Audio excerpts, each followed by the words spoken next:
Essa semana eu tive um encontro com um grupo de mastermind que eu participo e nós discutimos sobre medo. E eu tenho observado que medo é algo que impacta negativamente a vida de todos nós, porque medo é algo que a gente tem que conviver. Nós temos muitos medos. Agora, como a gente lida com esses medos? E algumas dicas valiosas, muitas reflexões que eu tive durante aquele dia no trabalho, do grupo do Mastermind, que eu gostaria de compartilhar com vocês.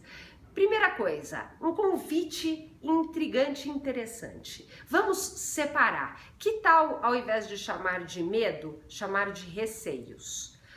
Eu diria que receios são importantes porque eles vão dar alertas e luzes vermelhas, amarelas para que a gente seja um pouco mais cauteloso em algumas situações. Isso é vital para nós. O problema é quando o medo nos paralisa. O medo faz com que a gente não realize, não tome uma ação. Esses são os medos mais complicados. E aí eu preciso sim, coragem. Eu preciso dar o primeiro passo na direção para enfrentar aquele medo. E o primeiro passo qual é? Aceitar que eu tenho esse medo, encarar e assumir que eu nesse momento determino qual é o medo. Medo de quê?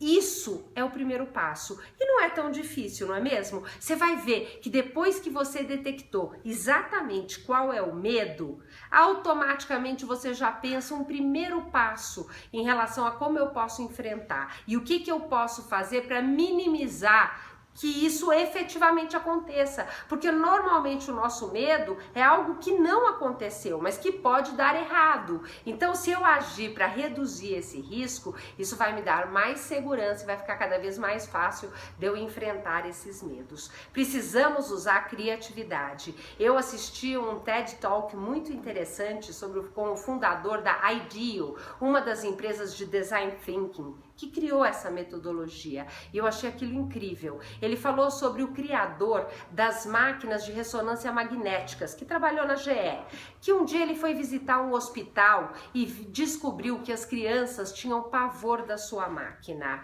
E aí, nessa situação, ele ficou muito desapontado e aquilo fez com que ele ficasse desmotivado, porque ele achou que ele tinha uma máquina que salvava vidas e de repente ele descobriu que 80% das crianças que precisam passar por uma máquina de ressonância magnética têm medo e precisam ser anestesiadas.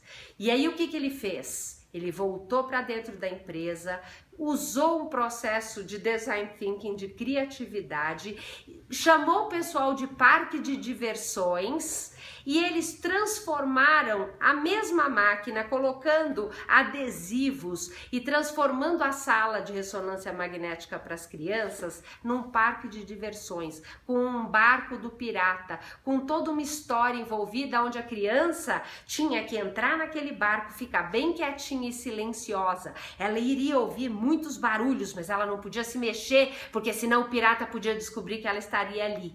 E aí, quando ele foi no hospital acompanhar uma criança fazendo essa ressonância magnética, sabe qual foi a surpresa dele?